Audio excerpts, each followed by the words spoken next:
Hello बच्चों। तो कैसे हैं आप लोग। आज के लेक्चर में ऑसिलेटिंग पार्टिकल का एनर्जी एनालिसिस करेंगे। काइनेटिक, पोटेंशियल और mechanical energy time and position के साथ कैसे वैरी करती है वो समझेंगे। ऑसिलेटिंग पार्टिकल का टाइम पीरियड समझेंगे, सिंपल पेंडुलम का टाइम पीरियड समझेंगे और डिफरेंट डिफरेंट केस में सिंपल पेंडुलम का टाइम पीरियड कैसे चेंज होता है ये भी हम लोग डिटेल में समझेंगे। आइए स्टार्ट करते हैं।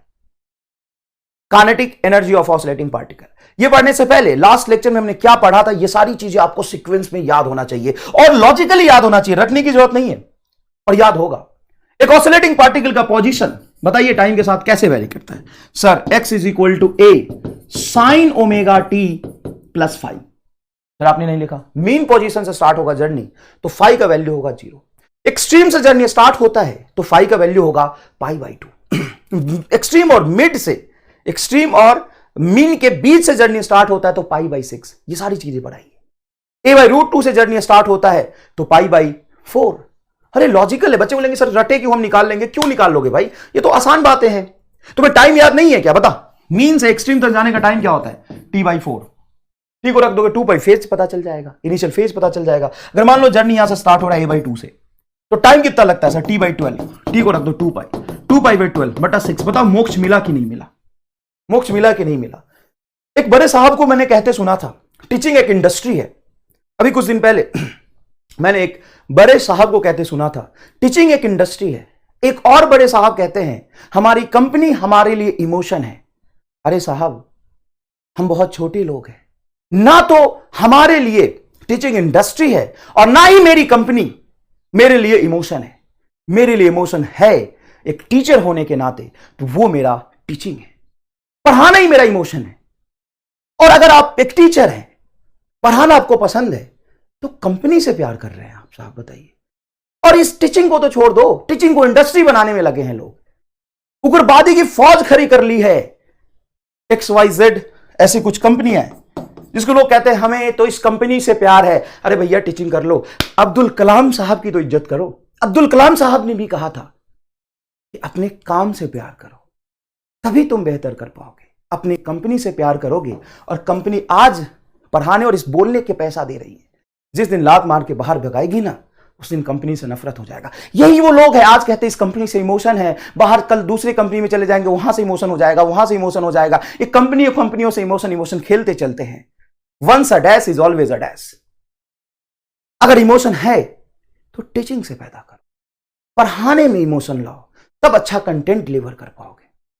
और ये जो कहते हो ना हमारा कंटेंट सबसे बेहतर है, चीख चीख के चिल्लाने की जरूरत नहीं है भाई। ये जो छोटा बच्चा होता है ना, वो कहता है हमारा खिलौना सबसे अच्छा, हमारा खिलौना सबसे अच्छा।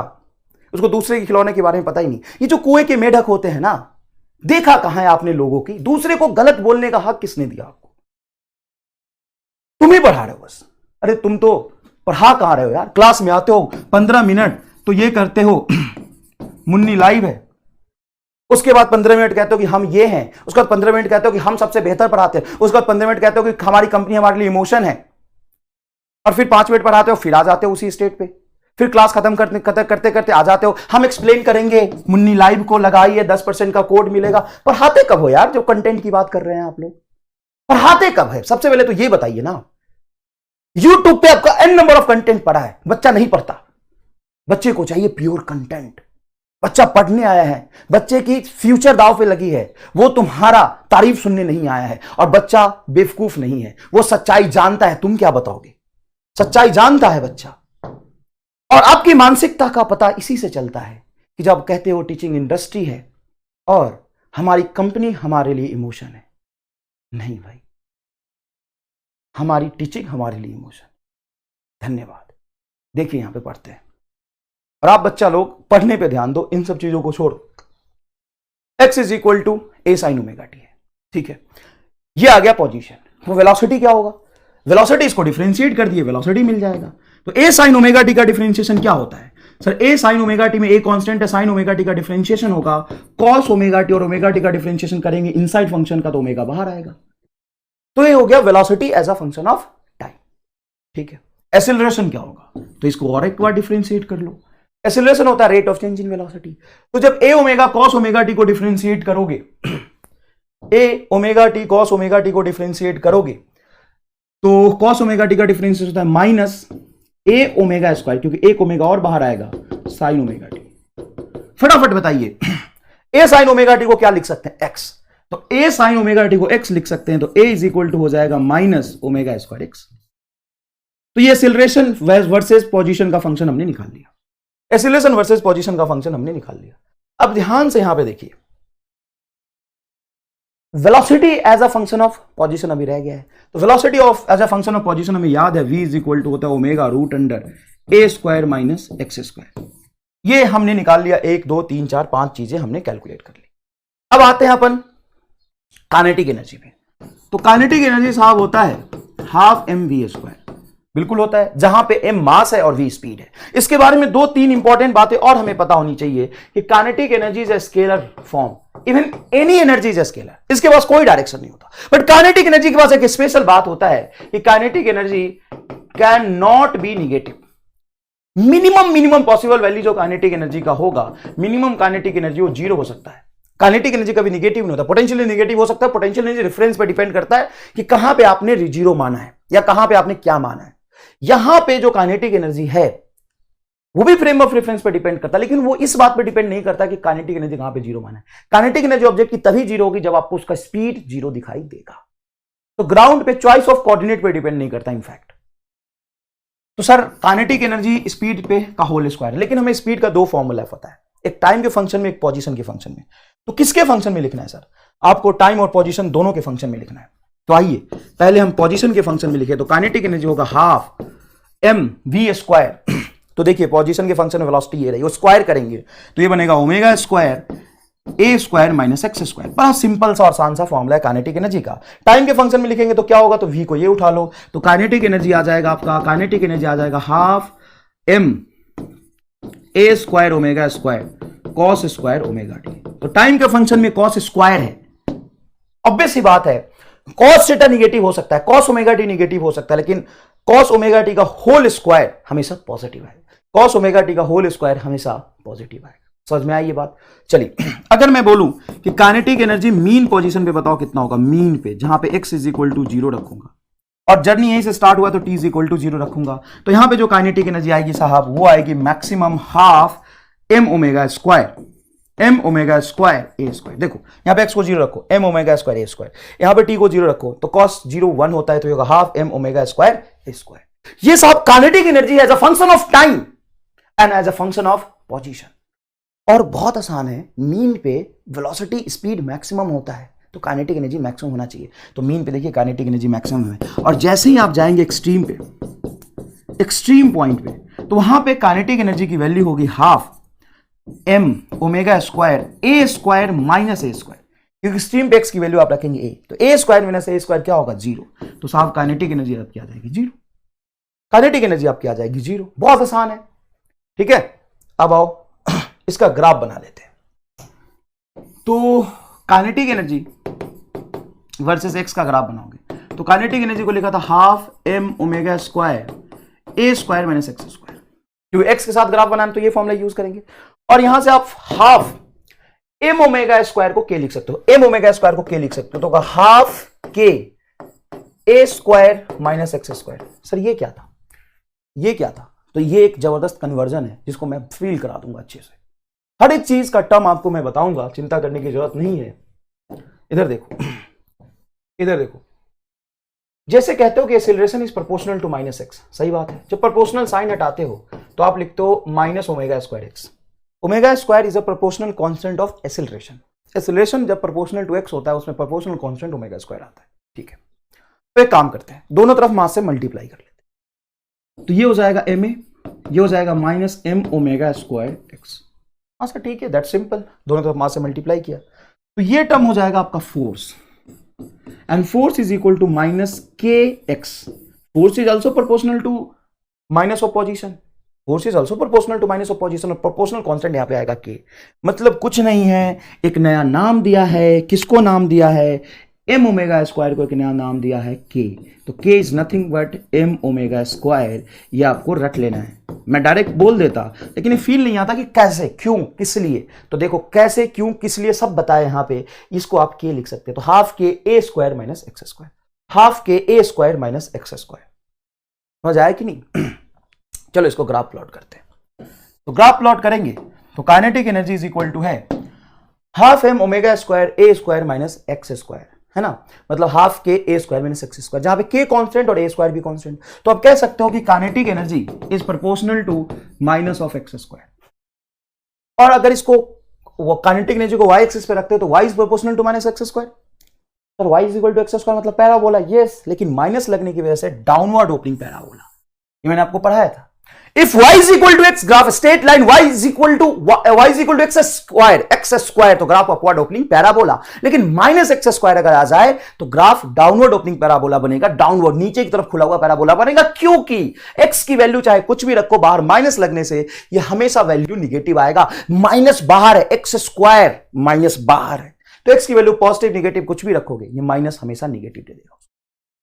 समझ में आया कि नहीं है? तो ये डाउनवर्ड ओपनिंग पैराबोला। और लॉजिकली भी सही है कि मीन पोजीशन पे जब आप x को 0 रखते हो तो देखो काइनेटिक एनर्जी मैक्सिमम है, और मैक्सिमम काइनेटिक एनर्जी आपकी होती है half K A square low.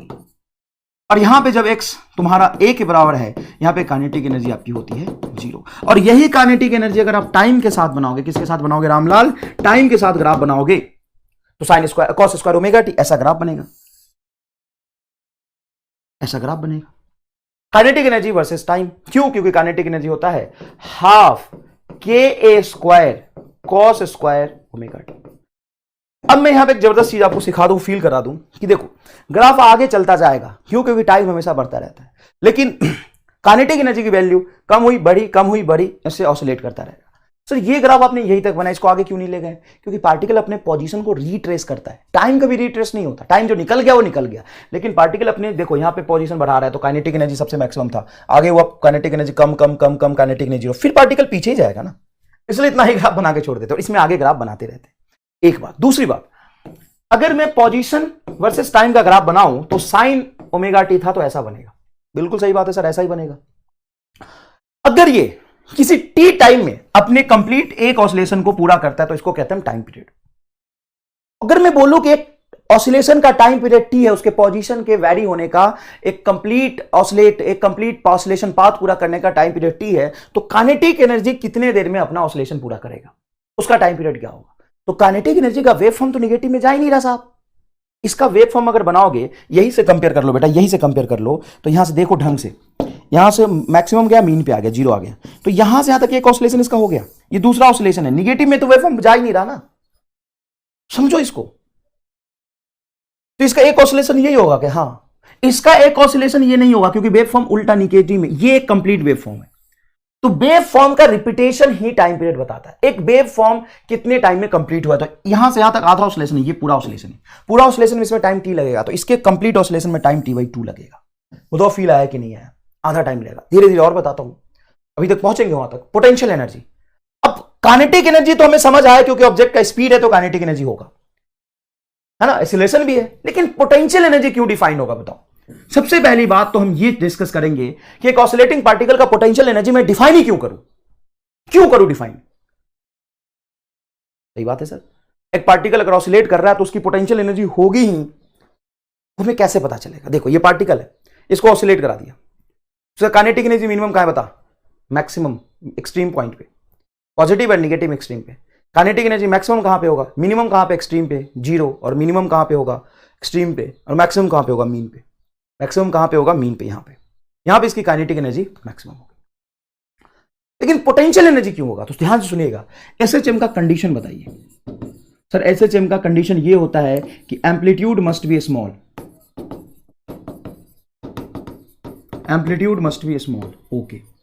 Energy must B conserved, energy must B conserved, energy loss नहीं होगा, डेसिपेशन नहीं होना चाहिए। डेसिपेशन होगा तो ये एसएचएम नहीं होगा, ऑसिलेशन हो जाएगा लेकिन एसएचएम नहीं होगा। About stable equilibrium, about stable equilibrium, वहां पे रीस्टोरिंग फोर्स लगता है, रीस्टोरिंग फोर्स लगता है, और रीस्टोरिंग फोर्स वो कंजर्वेटिव फोर्स होगा, कंजर्वेटिव फोर्स होगा, जहां पे उसकी पोजीशन चेंज होने से रीस्टोरिंग फोर्स लग के उसको वापस लाना चाहता है। और जहां कंजर्वेटिव फोर्स होगा, और दूसरी बात, एनर्जी तभी कंजर्व रहेगा जब कंजर्वेटिव फोर्स लगेगा। सिस्टम की जी स्प्रिंग मास सिस्टम में, या आप सिंपल पेंडुलम के केस में जब ग्रेविटेशनल फोर्स लग रहा है, तो ग्रेविटेशनल फोर्स कैसा फोर्स है? याद रखिए SHM हमेशा कंजर्वेटिव फोर्स ही कराता है। ऐसा अगर मैं बोल दूं तो मैं गलत नहीं होऊंगा। सिंपल हार्मोनिक मोशन हमेशा कंजर्वेटिव फोर्स ही कराता है। तो सिंपल हार्मोनिक मोशन पक्की बात है हमेशा कंजर्वेटिव फोर्स ही कराएगा। हाँ, कंजर्वेटिव फोर्स रीस्टोरिंग का रोल प्ले करेगा और कंजर्वेटिव फोर्स लगेगा तभी एनर्जी कंजर्व रहेगी और एनर्जी कंजर्व रहेगी तभी वो सिंपल हार्मोनिक मोशन होगा। ऑसिलेशन की बात नहीं कर रहा मैं, सिंपल हार्मोनिक मोशन के लिए कंजर्वेटिव फोर्स होगा। और हम जानते हैं यहाँ पे अभी अभी लिखा है कंजर्वेटिव फोर्स F, जैसे आप लिखते हो हमेशा A is equal to minus omega square x, force is equal to minus K x. तो फोर्स इज इक्वल टू हम लिखेंगे conservative force is equal to minus K x. और सिंपल, एकदम सिंपल भाषा में आप कंजर्वेटिव फोर्स के लिए ही पोटेंशियल एनर्जी डिफाइन करते हैं। तो फोर्स कंजर्वेटिव है तो पोटेंशियल एनर्जी होगा। कैसे डिफाइन करते हैं? तो कंजर्वेटिव फोर्स लिखते हैं minus D by D x is equal to minus K x. ये माइनस से माइनस कैंसिल हो जाएगा और डी इज इक्वल टू आएगा K x into D x. बहुत सिंपल है यार, इंटीग्रेशन कर दो। आप देख रहे हो, लेवल देख रहे हो, डिराइव करके फील दिला के कराया, डायरेक्ट फॉर्मूला नहीं लिख रहा हूं। जब तुम x is equal to 0 mean पे होगे तो पोटेंशियल एनर्जी को कुछ भी मान सकते हो, u0 मान लो, और x पे पोटेंशियल एनर्जी मान लो u है। तो ड्यू का इंटीग्रेशन u होगा u minus u0 is equal to half K x square, half K x square. तो चलिए साहब, हाफ के एक्स स्क्वायर आपका जो पोटेंशियल एनर्जी आया है वो डिफरेंस आया है, पोटेंशियल एनर्जी नहीं आया है, वो डिफरेंस आया है। तो यहां पे पोटेंशियल एनर्जी u को लिख सकते हैं आप half K x square plus u0। ये आपके मीन पोजीशन की पोटेंशियल एनर्जी। इसकी पोटेंशियल एनर्जी है mean position. If potential energy u0 is equal to 0 at mean, ये मैंने माना है। काइनेटिक एनर्जी 0 हो जाएगा, स्पीड 0 है, तो हमें पता है कि एक्सट्रीम पॉइंट पे काइनेटिक एनर्जी मिनिमम होगा और 0 होगा। Even minimum kinetic energy is 0, minimum kinetic energy is 0 for the oscillating particle. एकदम सही है। लेकिन अगर मैं ये बोलूं कि minimum kinetic potential energy must be 0 at mean, तो गलत है। मीन पोजीशन पे काइनेटिक एनर्जी मिनिमम होगी और मिनिमम कुछ भी हो सकती है। एक्सट्रीम पोजीशन पे काइनेटिक एनर्जी मिनिमम होगा और मिनिमम 0 ही होता है। समझ में आया कि नहीं? डिफरेंस है थोड़ा सा। तो इसको 0 मान लोगे तो पोटेंशियल एनर्जी आ जाएगा हाफ के एक्स स्क्वायर, और x को अगर मैं टाइम के फंक्शन में लिख दूं तो ये हो जाएगा half K A square sine square omega T. Simple, A square sine square omega T. अब यहां पे ग्राफ बनाएंगे पोटेंशियल एनर्जी वर्सेस x का, u वर्सेस x का। तो ये बनेगा, देखो ये कांस्टेंट है तो u is proportional to x square, मतलब पैराबोला, अपवर्ड ओपनिंग पैराबोला। ये बनेगा अपवर्ड ओपनिंग पैराबोला। और साइन का ग्राफ बनाओगे तो ये हो गया तुम्हारा u वर्सेस t, तो ऐसा ग्राफ बनेगा और ये ऊपर ऊपर ही चलता रहेगा क्योंकि साइन स्क्वायर ओमेगा टी है। साइन ओमेगा टी होता तो निगेटिव में जाता, लेकिन निगेटिव में नहीं जाएगा, ऊपर ऊपर ही बनता रहेगा। तो एक बात यहां पे सीखने को मिली कि अभी अभी जो मैं बता रहा था, पार्टिकल का एक बार ऑसिलेशन ये पूरा हुआ, दूसरा ऑसिलेशन ये पूरा होगा। तो जब ये 2 बार ऑसिलेट करा 2t टाइम में, उतने टाइम में कितनी बार ऑसिलेट करेगा? तो देखो यहां से यहां एक ऑसिलेशन हो गया, 2 ऑसिलेशन हो गया, 3 ऑसिलेशन हो गया, 4 ऑसिलेशन हो गया। तो पोटेंशियल एनर्जी 4 बार ऑसिलेट करता है, जब असल में पार्टिकल 2 बार ऑसिलेट करता है। तो इसके ऑसिलेशन का टाइम तो आधा ही हो गया ना। ये t/2 में ही अपनी ऑसिलेशन पूरी कर चुका है और ये t/2 में आधा ऑसिलेशन पूरी कर चुका है। तो एक सिंपल हार्मोनिक सवाल पूछा जाएगा, बेटा ध्यान से सुनिएगा। एक ऑसिलेटिंग पार्टिकल का टाइम पीरियड t है, तो पोटेंशियल एनर्जी के ऑसिलेशन का टाइम पीरियड क्या? Potential energy is also oscillating from mean to max, max to mean, फिर मीन टू मैक्स। तो पोटेंशियल एनर्जी का टाइम पीरियड ऑसिलेशन के टाइम पीरियड का आधा होगा और फ्रीक्वेंसी डबल। जब तक पार्टिकल एक बार ऑसिलेट करेगा तब तक ये 2 बार ऑसिलेट कर जाएगा। समझ में आया कि नहीं आया? अब बात करते हैं टोटल मैकेनिकल एनर्जी की। एनर्जी एनालिसिस बहुत इंपॉर्टेंट पार्ट है बेटा। Total mechanical energy, what is total mechanical energy? Kinetic plus potential. Kinetic की वैल्यू x के फॉर्म में अगर लिखें अपन तो हाफ, याद करिए क्या था, k a square minus x square, this is kinetic. And what is potential? Potential is half k x square, simple. तो half K A square minus half K x square होगा, ये plus half K x square cancel हो जाएगा, तो ये term बनेगा half K A square. ये है टोटल मैकेनिकल एनर्जी। सर ये पोजीशन पे डिपेंड नहीं कर रहा ना, ये कांस्टेंट आया, ये कांस्टेंट है, तो total mechanical energy remains conserve. Sir अगर आपने एक्स वाले फंक्शन से प्रूफ किया है, टी वाले फंक्शन से प्रूफ करो, आसान है। बताओ साइन में क्या था, सॉरी काइनेटिक एनर्जी में क्या था? Cos square omega T. और पोटेंशियल में था sign square omega T, add कर दो, हाफ के स्क्वायर कॉमन आ जाएगा, sign square omega T cos square omega T 1 आ जाएगा। समझ में आया कि नहीं है? तो एनर्जी वर्सेस टाइम का या एनर्जी वर्सेस पहले अपन पोजीशन देख लेते हैं। तो एनर्जी वर्सेस पोजीशन का ग्राफ बनाएंगे अपन, एनर्जी वर्सेस पोजीशन का ग्राफ बनाएंगे। तो देखिए ग्राफ कैसा बनेगा, ग्राफ कैसा बनेगा देखिए। काइनेटिक एनर्जी ऐसा था और पोटेंशियल एनर्जी अभी अपन ने बनाया ऐसा था, और टोटल एनर्जी कांस्टेंट रहेगा ऐसा रहेगा। तो पोजीशन कितनी भी चेंज कर लो, ये मैकेनिकल एनर्जी को रिप्रेजेंट करने वाला, और ये आपका पोटेंशियल एनर्जी रिप्रेजेंट करेगा, और ये आपका काइनेटिक एनर्जी रिप्रेजेंट करेगा। बहुत सिंपल है यार, बहुत सिंपल है। समझ आया कि नहीं है? एकदम फील लेके, ठीक है। अब अन्य एनर्जी की बात कर ले। अब इस पे सवाल कैसे पूछे जाते हैं वो देखते हैं। टाइम के फंक्शन में भी बनाएंगे तो बहुत इजी है। मान लीजिए एनर्जी वर्सेस टी बनाते हैं तो कोई खास बात नहीं बेटा, एनर्जी वर्सेस टी बनाओगे, काइनेटिक एनर्जी बोलो कैसा होगा, काइनेटिक मीन पोजीशन पे मैक्सिमम होता है ऐसा, ये सर काइनेटिक एनर्जी बनेगा, एकदम सही। पोटेंशियल एनर्जी कैसा बनेगा, पोटेंशियल साइन के फंक्शन में बनता है ये, तो जब ये मैक्सिमम तो ये मिनिमम, और जब ये मिनिमम तो यहां पे मैक्सिमा होगा, जब ये मैक्सिमा तो ये मिनिमा, फिर ये मैक्सिमा, ऐसा बनेगा ग्राफ। देखिए ऐसा बनेगा। ये आपका है पोटेंशियल एनर्जी, और व्हाइट कलर से मैंने ये बनाया है काइनेटिक एनर्जी। बहुत सिंपल है। नेक्स्ट देखिएगा, एनर्जी वर्सेस पोजीशन तो अपन ने बना लिया साहब। अब अपन सवाल सॉल्व करेंगे। सवाल देखिए please, at what displacement the kinetic energy is equal to the potential energy. एकदम छोटे छोटे सवाल और एग्जाम में पूछे जाते हैं। At what position kinetic energy is equal to potential energy. आपसे कह रहा है कि कितने पोजीशन पे, मतलब मीन पोजीशन से कहां पे काइनेटिक एनर्जी और पोटेंशियल एनर्जी का जो मैग्नीट्यूड होगा, वैल्यू होगा, इक्वली डिस्ट्रीब्यूटेड होगा, है ना। मतलब टोटल एनर्जी में से आधा काइनेटिक आधा पोटेंशियल। तो देखिए at what displacement the kinetic energy is equal to the potential energy. तो काइनेटिक एनर्जी को आप सिंपल पोटेंशियल एनर्जी के इक्वल कर दें। काइनेटिक एनर्जी क्या होता है साहब? सर काइनेटिक एनर्जी होता है half K A square minus x square. Kinetic energy होता है half K A square minus x square. Potential क्या होता है सर? पोटेंशियल होता है half K x square. Simple है। इसका मतलब सर ये तो कैंसिल हो जाएगा, हाँ, माइनस एक्स स्क्वायर को उधर ले जाइए, तो A square is equal to 2x square, 2 को नीचे ले आओ तो x इज इक्वल टू आ जाएगा a बाई रूट टू। तो a by root two mean से a बाई रूट टू मतलब amplitude, a is amplitude, amplitude से रूट टू डिस्टेंस तक जब आप जाएंगे तो वहां पे काइनेटिक और पोटेंशियल आपको क्या मिलेगा? सेम मैग्नीट्यूड में मिलेगा। नेक्स्ट देखिए, at t is equal to 0 the particle is at the mean position, ठीक है। Then at what time the particle will have potential energy 50% of its total energy। अभी तो हमने पढ़ा था, अभी ये करा है हमने कि पोटेंशियल एनर्जी टोटल एनर्जी के बराबर हो गया। तो वहां पे टोटल एनर्जी की 50% पोटेंशियल है तो 50% काइनेटिक एनर्जी, तो बराबर ही तो बात कर रहा है। तो x is equal to a by root two मतलब t by 8, t by 8 answer आएगा।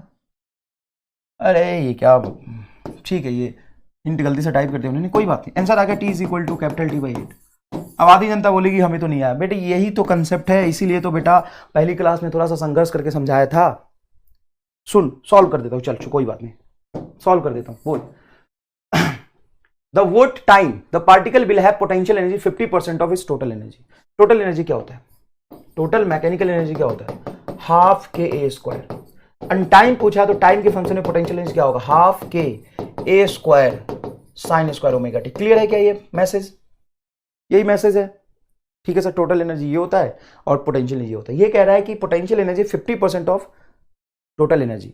तो ये पोटेंशियल एनर्जी जो है वो मैकेनिकल एनर्जी का 50% है, मतलब हाफ है। तो यहां पे पोटेंशियल एनर्जी को लिख सकते हैं मैकेनिकल एनर्जी बाई 2, तो ये बाई 2, तो half K A square by 1/2 is equal to half K A square sine square omega T.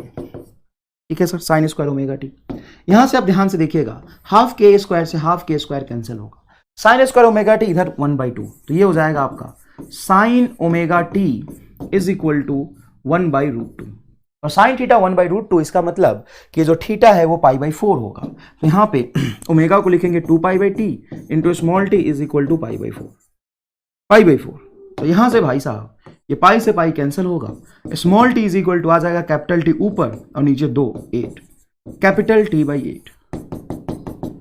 Small T is equal to capital T by eight, small T is equal to capital T by eight. समझ में आया कि नहीं है? ये है तुम्हारा time, और ये हमें पहले से पता था। कैसे पता था सर? तो हमें ऐसे पता था, देखो हमने मीन से जर्नी स्टार्ट करी, x is equal to 0, extreme पे गए तो एक्सट्रीम तक जाने का टाइम होता है t/4, मिड तक जाने का टाइम होता है t/12, यहां से t/6 है ना, a/2 तक आने का टाइम, और a/√2 तक आने का टाइम था t/8। मैंने आपको लास्ट लेक्चर में पढ़ाया था। सर हमें ये याद रख लेना चाहिए कि हाँ, क्योंकि अगर तुम्हें टाइम याद है तो तुम्हें फेज याद है, फेज याद है तो जर्नी कहां से कब शुरू होती है वो याद है, वो याद है तो एनर्जी कहां पे क्या होगी वो याद है। मतलब एनर्जी देखिए, पढ़ा और आंसर दे दिया। हमें पता है काइनेटिक एनर्जी और पोटेंशियल एनर्जी बराबर हो गई थी तो a/√2 आया था, और a/√2 कितनी देर बाद आएगा? वो आएगा t/8 टाइम बाद, t/8 टाइम बाद। और चलो ऑप्शन से भी खेलना सिखाता हूं, मतलब तुम्हें अब समझ आएगा कि असल में जो कॉम्पिटेटिव अप्रोच किसको कहते हैं, कॉम्पिटेटिव अप्रोच किसको कहते हैं। तुम्हें अभी ना एक मतलब आनंद की अनुभूति होगी अंदर से कि हाँ सर, मतलब अच्छा लगा सर, अच्छा लगा, मजा आ गया देख क्या।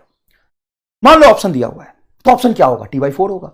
ये सवाल में ऑप्शन t/4 होगा। तो जानता है t/4 पे ऐसा हो नहीं सकता, क्योंकि t/4 पे काइनेटिक 0 होती है, तो सारा का सारा एनर्जी पोटेंशियल एनर्जी होगा। अरे हाँ सर। दूसरा ऑप्शन होगा t/6, t/6 हो नहीं सकता। t/12 तो मीन और एक्सट्रीम, जहां हाफ ऑफ द एक्सट्रीम पे होता है t/12, वहां पे काइनेटिक पोटेंशियल की कुल नहीं था, वो तो आपने देखा है कि a/√2 पे है। तो बस ये ऑप्शन t/8 आ जाएगा जो बचा हुआ होगा। मतलब ऑप्शन एलिमिनेशन भी आप कर सकते हैं।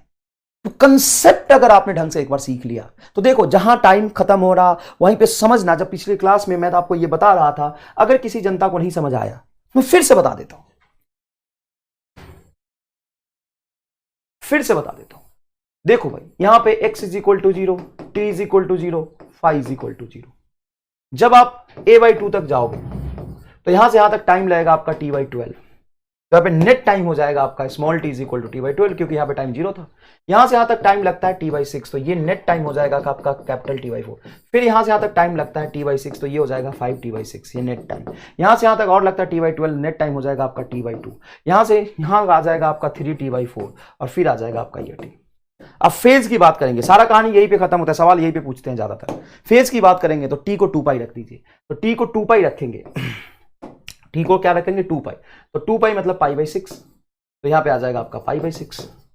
ये होता है आपका π/3, ये हो जाएगा आपका π/2। अरे पारी चल रही है, इधर देख पाई चल रही है, जमाने में पारी चल रही है, यहां पे पाई चल रही है, देख कैसे चल रही है पाई। पता है यहां पे क्या होगा? यहां पे होगा सर ये थोड़ा 5t/6 नहीं 5t/12 आया था, 5t/12 आया था, तो ये हो जाएगा 5π/6, 5π/6। आंसर आसान है। अब यहां पे x इज इक्वल टू 0 से a/√2 तक जो टाइम लगता है वो लगता है t/8। अब ये सारी चीजें हमें अगर याद है तो हमें एक तो फेज याद है, हमें टाइम याद है, हमें ये भी याद है कि कितने टाइम के बाद काइनेटिक और पोटेंशियल क्या होगा। कैसे? तो आपने देखा काइनेटिक और पोटेंशियल कहाँ इक्वल होता है? a/√2 तक। कितने टाइम बाद होगा? तो t/8। तो या तो ये कर लो या तो ये सवाल ऐसे सॉल्व कर लो। तो ऐसे बार बार कब तक करोगे? कई सारे ऐसे सवाल होते हैं जहां पे डायरेक्ट ये आप अप्लाई कर सकते हैं। देखिए, body is executing SHM with amplitude a and time period t, the ratio of kinetic and potential energy when displacement from the equilibrium position is half of the amplitude, half of the amplitude पे। अब देखो बुद्धि लगाओ, यहां पे एक एक page का कैलकुलेशन मिल सकता है, आप बुद्धि लगाओ। जब भी पोटेंशियल और काइनेटिक की बात होगी किसी पोजीशन पे तो हमेशा पोटेंशियल को प्रीफर करो, क्योंकि पोटेंशियल होता है बड़ा आसान, हाफ के x², x की वैल्यू रख दो a/2 का whole square. Half of the extreme तो यही होगा a/2 का होल स्क्वायर, a/2 का होल स्क्वायर रखो तो ये हो जाएगा हाफ के a²/4, मतलब टोटल एनर्जी का 1/4। और एनर्जी काइनेटिक और पोटेंशियल में डिस्ट्रीब्यूटेड है, टोटल एनर्जी का 1/4, तो पक्की बात है कि जो काइनेटिक एनर्जी होगा वो 3/4 होगा, 3/4 हाफ के a²। सर ये कैसे पता चल गया, आपने कैसे लिख दिया? तो एक तो सवाल मैंने अभी भी किया था पहले, काइनेटिक और पोटेंशियल कहां पे इक्वल होगा। अच्छा नहीं, वो तो अलग था, काइनेटिक और पोटेंशियल कहां पे इक्वल होगा। ये है कि हाफ ऑफ द एक्सट्रीम पे, हाफ ऑफ द एक्सट्रीम पे, एक्सट्रीम की डिस्टेंस होती है a, तो हाफ ऑफ द एक्सट्रीम होगा a/2। वहां पे पोटेंशियल और काइनेटिक का रेशियो क्या होगा था? सबसे पहले पोटेंशियल निकाला, तो मैं फिर से काइनेटिक निकालने की जरूरत नहीं, क्यों मजदूरी कर रहा है यार, निकाल ले, चल निकाल ले, चल रामलाल। हाफ के a² - x² निकाल, x को रख a/2, तो a²/4, और फिर एलसीएम ले, 4 - 1 3, फिर आएगा तेरा 3/4, तब खुश हो जाएगा और बुद्धि नहीं लगाएगा। बुद्धि लगा ना यार, टोटल एनर्जी का 1/4 यहां है तो 3/4 वहां, क्योंकि एनर्जी काइनेटिक और पोटेंशियल में बट रही। अब रेशियो किसका पूछा है? काइनेटिक एंड पोटेंशियल, तो काइनेटिक बाई पोटेंशियल, तो काइनेटिक वो रहा, बाई पोटेंशियल ये रहा, दोनों में कॉमन है, half K A square cancel हो जाएगा, वो आएगा तेरा काइनेटिक 3/4 और ये आएगा बेटा 1/4, 4 से 4 कटेगा, 3:1 आंसर है। और दूसरी बात ये 1/4 है वो 3/4 है, मतलब उससे 3 गुना ज्यादा है, तो ये रहेगा ना काइनेटिक 3:1। ये भी सॉल्व करने की जरूरत नहीं है, सब ऐसे ऐसे सवाल पूछते हैं। देख, the kinetic energy and potential energy of the particle is are equal, then displacement in terms of a/√2। अभी भी सॉल्व किया है, डिस्प्लेसमेंट इज इक्वल, यही सवाल घूम फिर के आपसे पूछते रहेंगे।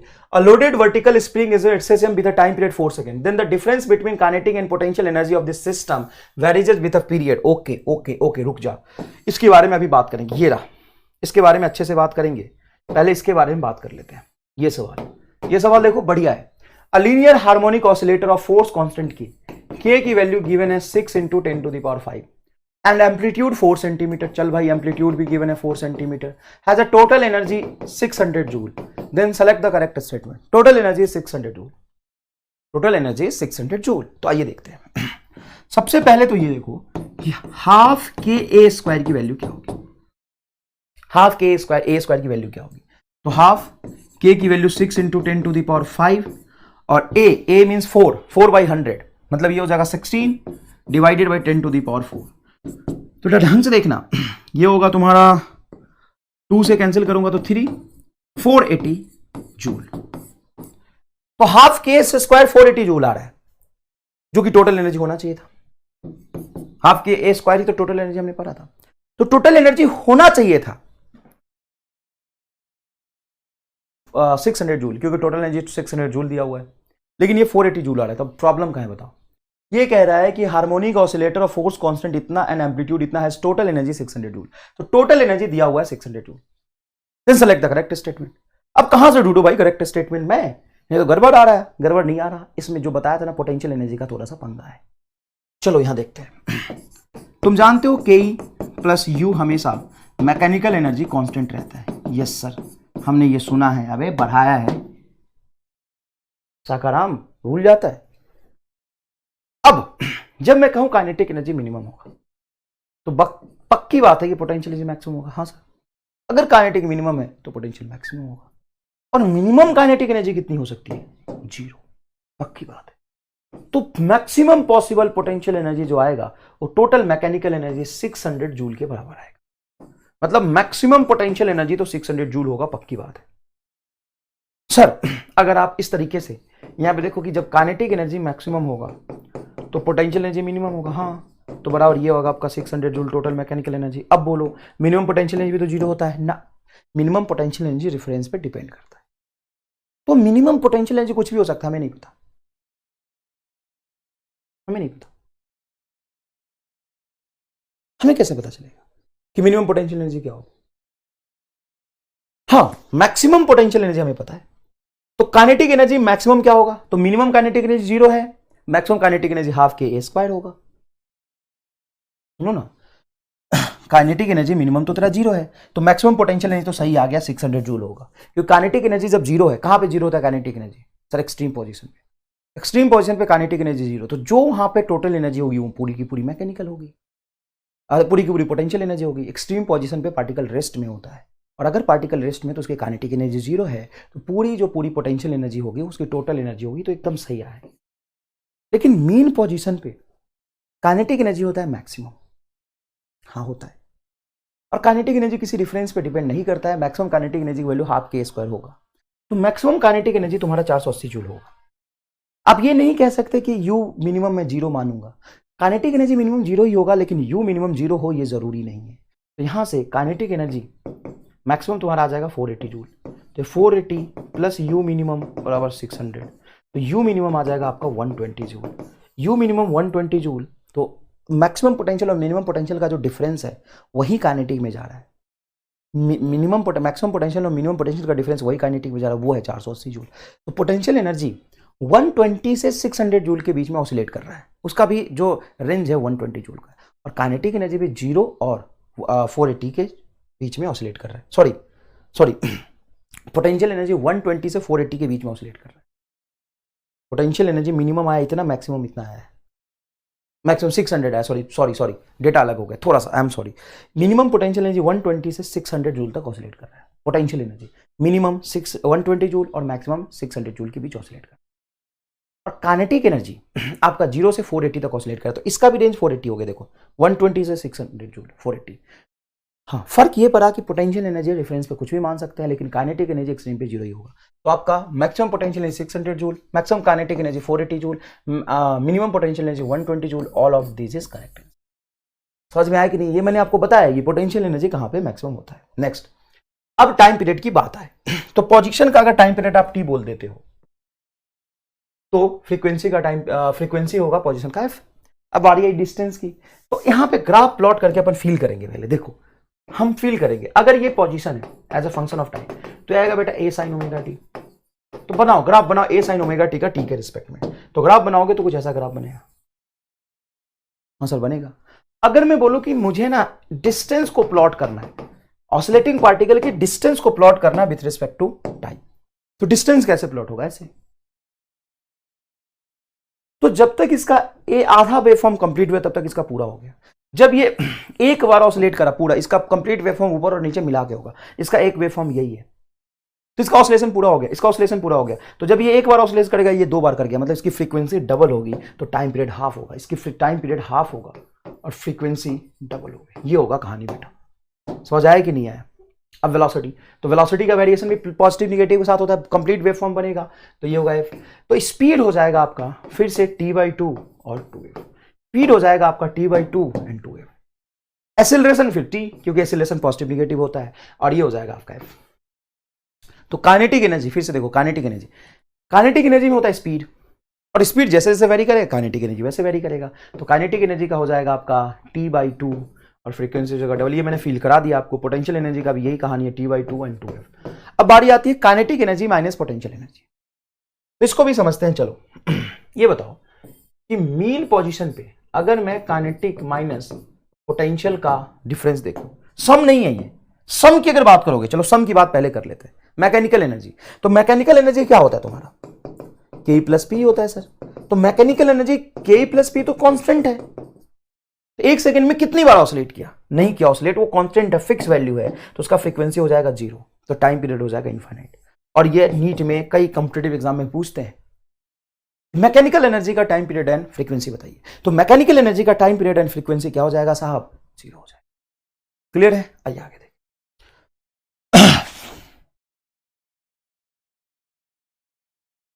है ना, ये पोटेंशियल एनर्जी का ये है, काइनेटिक एनर्जी का ये, काइनेटिक माइनस पोटेंशियल का देखना है। तो चलो काइनेटिक माइनस पोटेंशियल प्लस अगर होता तो टाइम पीरियड इनफाइनाइट और फ्रीक्वेंसी, टाइम पीरियड इनफाइनाइट और फ्रीक्वेंसी 0। अब काइनेटिक माइनस पोटेंशियल का सम देखोगे तो यहां पे तो साहब काइनेटिक एनर्जी होता है मैक्सिमम और पोटेंशियल एनर्जी होता है मिनिमम। पोटेंशियल एनर्जी को अगर 0 मान लूं, एज्यूम कर रहा हूं मैं, रेफरेंस यहीं पे 0 मान लूं, तो ये होगा तुम्हारा E0 के बराबर। चलो E0 टोटल एनर्जी बोल देता हूं, क्योंकि पोटेंशियल तो 0 है और काइनेटिक एनर्जी मैक्सिमम है। अब जैसे जैसे आगे जाते जाएंगे तो धीरे धीरे काइनेटिक एनर्जी स्पीड कम होने से कमेगा, ये बढ़ेगा, तो ये डिफरेंस क्या होता जाएगा? कम। ये कम हो रहा है, ये बढ़ रहा है, घटाओ वाला टर्म, तो ये कम होता जाएगा। और यहां पे जब जाएंगे तो यही आ जाएगा आपका माइनस E0। तो यहां पे E0 है जो टर्म, यहां पे माइनस E0, क्योंकि यहां पे काइनेटिक 0 और पोटेंशियल होगा आपका E0 के बराबर। तो माइनस U बराबर E0, तो U बराबर माइनस E0, तो यह गया आपका E0 से माइनस E। तो E0 से माइनस E गया, फिर यहां से घूम के आएगा तो फिर यहां पे हो जाएगा E0, फिर इधर जाएगा तो हो जाएगा माइनस E0, फिर इधर आएगा तो हो जाएगा E0। कितनी बार ऑसिलेट करा? चलो बताओ, ऑसिलेट कितनी बार करा? एक बार या 2 बार? तो 2 बार ऑसिलेट करा। क्यों? क्योंकि E0 से माइनस E0 तो चला गया ना, उधर ही माइनस E0 हो गया ना। पोजीशन में क्या होता है? ये 0 से प्लस है, फिर 0, फिर माइनस है, तो प्लस है माइनस इधर है। एक ऑसिलेशन इसका जब वेवफॉर्म बनेगा तो ये बनेगा पूरा, इसका एक वेवफॉर्म ये बना, जहां चला था वो पूरा वापस आ गया। E0 से माइनस E0 फिर प्लस E0, फिर प्लस E0 से फिर माइनस E0 फिर प्लस E0, तो इसका भी टाइम पीरियड ऑफ ऑसिलेशन हो जाएगा तुम्हारा हाफ। आधे टाइम में ऑसिलेशन पूरा कर लिया, फ्रीक्वेंसी हो जाएगी डबल। अगर मैं मॉड लगा दूं तो मजा ही आ जाएगा। मॉड लगा दूं तो E0 से E0 से E0, तो एक ऑसिलेशन यहां हो जाएगा, 2 ऑसिलेशन यहां हो जाएगा, 3 और 4। तो जब पार्टिकल एक बार ऑसिलेट करेगा तो काइनेटिक माइनस पोटेंशियल का जो मॉड है वो कितनी बार ऑसिलेट करेगा? 4 बार। तो इसकी फ्रीक्वेंसी हो जाएगी 4f और टाइम पीरियड हो जाएगा t/4। तो मजेदार चीज है, लेकिन मजेदार होने से पहले यहां पे लगा दो ये मॉड है, याद रखिएगा मॉड लगाया है तो जाओ कर लो सवाल, बाहर मिलेंगे नहीं सवाल, सब यहां से आएंगे, है ना। चलो नेक्स्ट देखते हैं। अ loaded vertical spring with a time period 4 second, मतलब इसका टाइम पीरियड है 4 second. Difference between the kinetic energy and potential energy of this system varies with the difference, mod of difference, सिर्फ डिफरेंस। तो इसका time period 4 second, तो इसका आधा हो जाएगा 2 सेकेंड। आधे टाइम में काइनेटिक और पोटेंशियल का डिफरेंस वेरी करेगा। नेक्स्ट देखिए बेटा, time period of simple harmonic motion. अभी तक हमने क्या क्या पढ़ लिया? अभी तक हमने पोजीशन वर्सेस टाइम पढ़ लिया। पोजीशन टाइम के साथ कैसे चेंज होता है, वेलोसिटी टाइम के साथ कैसे चेंज होता है, वेलोसिटी पोजीशन के साथ कैसे चेंज होता है, एक्सीलरेशन पोजीशन के साथ कैसे चेंज होता है, एक्सीलरेशन टाइम के साथ कैसे चेंज होता है, kinetic energy as a function of time, potential energy as a function of time, kinetic energy as a function of position, potential energy as a function of position, सारी चीजें पढ़ ली। ये काइनेमेटिकल पार्ट था simple harmonic motion का। Time period, oscillating particle का time period भी एक बहुत इंपॉर्टेंट सेक्शन है, ये हम पढ़ेंगे अब। टाइम पीरियड कैसे निकालते हैं ऑसिलेटिंग पार्टिकल का। जैसे यहां पे एक ऑसिलेटिंग पार्टिकल है मेरे पास, ये रहा, इसको मैं यहां से छोड़ दूं तो ऑसिलेट करना शुरू करेगा। अब यहां पे ऑब्जेक्ट का लेंथ और बढ़ा लूं, ऑब्जेक्ट का रस्सी का स्ट्रिंग का लेंथ बढ़ा लूं या ऑब्जेक्ट का मास बढ़ा लूं, तो इसका टाइम पीरियड कैसे इफेक्ट होगा, हाँ ये मैं देखना है। तो टाइम पीरियड कैलकुलेट करने का 2 मेथड होता है, एक फोर्स मेथड और एक एनर्जी मेथड। फोर्स मेथड देखिए क्या है। फोर्स मेथड टाइम पीरियड बहुत सिंपल है कि साहब, force is proportional to -kx। किसी भी ऑसिलेटिंग पार्टिकल फिर वो फोर्स जो उसका ऑसिलेशन कराए, ये रहा, जो उसका क्या करा दे, ऑसिलेशन करा दे, वो फोर्स हम लिख लेंगे। फोर्स की इक्वेशन में जो डिस्प्लेसमेंट है उसको हटा देंगे, बचा हुआ जो टर्म है आपका, ये रहा आपका बचा हुआ टर्म, ये हो जाएगा कांस्टेंट के को लिख सकते हैं आप, k is equal to m omega square. तो ओमेगा स्क्वायर क्या आ जाएगा, ओमेगा स्क्वायर आ जाएगा k/m, then omega is equal to √k/m। मतलब अल्टीमेटली गोल ये है कि अगर मैं फोर्स लिख पाता हूं जो ऑसिलेशन करा रहा है तो एक्सेलरेशन निकाल लूंगा, फोर्स बराबर मास इनटू एक्सेलरेशन, तो यहां पे मास आ जाएगा और इसको अपन ओमेगा स्क्वायर कह देंगे। ओमेगा जैसे ही आया तो ओमेगा में टाइम है, टाइम पीरियड आ जाएगा। एनर्जी मेथड का, एनर्जी मेथड ये होता है कि मैं लिख लूंगा उसका पोटेंशियल एनर्जी, मैं लिख लूंगा पहले potential energy, and potential energy को जैसे डिफरेंशिएट करूंगा वो आएगा फोर्स। सुनना मेरी बात अच्छे से, मैं लिख लूंगा पोटेंशियल एनर्जी और दिया है तो बहुत अच्छी बात है, जैसे उसको डिफरेंशिएट करूंगा वो आएगा फोर्स, और फोर्स से एक्सेलरेशन निकालूंगा और एक्सेलरेशन के इक्वेशन में x को छोड़ के जो बचेगा वो हमारा ओमेगा स्क्वायर होगा। एक्सेलरेशन के इक्वेशन में x को छोड़ के जो बचेगा, x को छोड़ के जो बचेगा वो हमारा ओमेगा स्क्वायर होगा, और ओमेगा स्क्वायर आ गया तो टाइम पीरियड आ गया। आइए एग्जांपल से समझाते हैं। Potential energy of oscillating particle is this, ले भैया आ गया potential energy, then find time period of oscillation. ये सवाल देखते ही बच्चा छोड़ देता है और मास्टर तो पहले ही नहीं बताता, काहे संघर्ष करे भैया, सिंपल पेंडुलम का टाइम पीरियड बता के निकलते हैं ना। नहीं भैया हम कर रहे हैं संघर्ष, करेंगे संघर्ष, तुम भी करो, आओ करें सवाल। आज नहीं करोगे कल जब सवाल आएगा तो खुद को भी गाली दोगे और मास्टर को भी गाली दोगे, नहीं बताया। आओ बताता हूं, ढंग से कराता हूं, और अगर नहीं कराऊं ना तो तुमसे नहीं होगा, लिख के रख ले। तो देखते हैं, ये रहा potential is equal to u0 1 minus alpha cos alpha x. जब इसको मैं डिफरेंशिएट करूंगा तो f इज इक्वल टू लिखूंगा du/dx। यहां पे u0 कांस्टेंट है, बाहर रहेगा, u0 को नहीं छेड़ना, 1 का डिफरेंशिएशन 0, अल्फा कांस्टेंट है, बाहर रहेगा, कॉस अल्फा एक्स का डिफरेंशिएशन होगा माइनस साइन, तो ये माइनस माइनस बनेगा प्लस, ये होगा आपका साइन अल्फा एक्स, और अल्फा बाहर आ जाएगा तो अल्फा स्क्वायर बनेगा। एक अल्फा बाहर था और अल्फा एक्स का डिफरेंशिएशन एक्स के साथ करूंगा तो बाहर आ जाएगा। तो फोर्स इज इक्वल टू बेटा आएगा आपका u0 alpha square sine alpha x. अब एक याद करो कि सिंपल हार्मोनिक मोशन में एम्पलीट्यूड स्मॉल होता है, मतलब साइन थीटा ज्यादा वेरी नहीं करना चाहिए, मतलब alpha x must be small. If alpha x must be small तो साइन अल्फा एक्स को आप अल्फा एक्स लिख सकते हैं। सबसे बड़ा कंसेप्ट यहां पे यही था, यही बच्चे गलत कर देते हैं। Sine theta is equal to theta if theta is small, तो अल्फा एक्स को, साइन अल्फा एक्स को सिर्फ अल्फा एक्स लिखेंगे, और ये एक्सीलरेशन इज इक्वल टू आ जाएगा u0 अल्फा एक्स पे एक और अल्फा, तो alpha cube by m into x.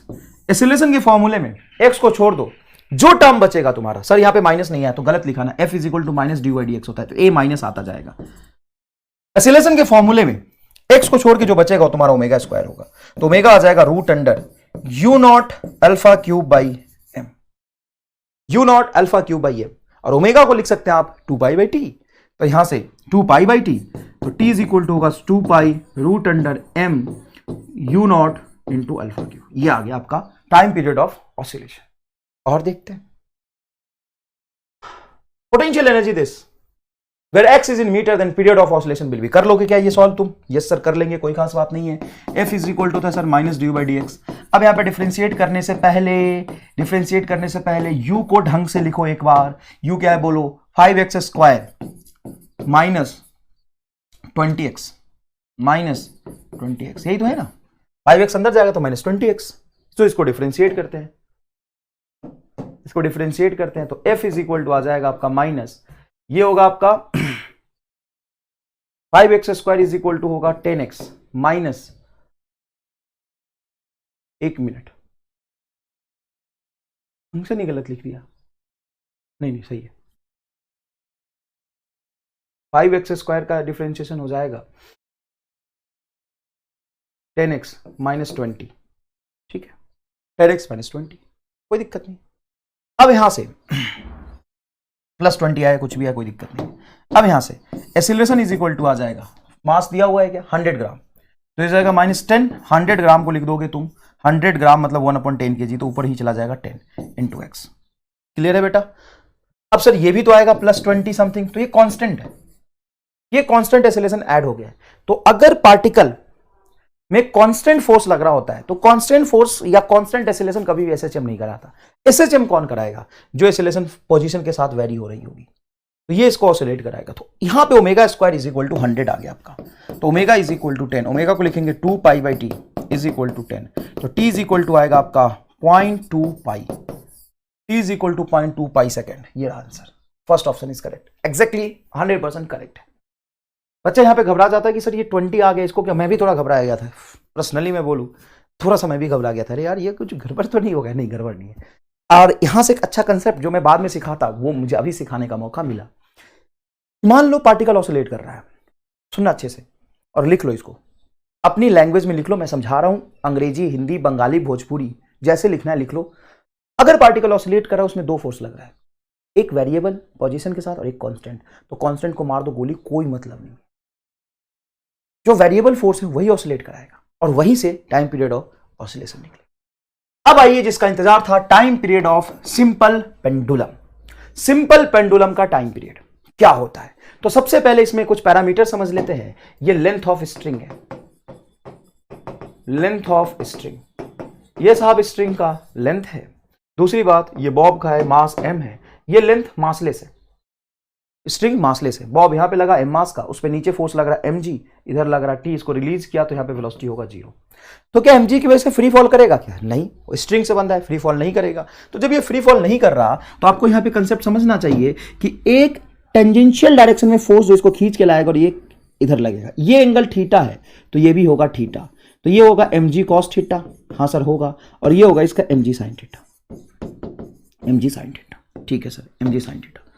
अब t और mg cos थीटा बराबर होगा, क्योंकि यहां पे कोई सेंट्रीपिटल फोर्स की जरूरत है नहीं। क्यों सर? क्योंकि वेलोसिटी 0 है और इस लाइन में ऑब्जेक्ट चल नहीं सकता, थोड़ा भी ट्रांसलेट ऑसिलेट या यहां पे इस लाइन में नहीं करेगा।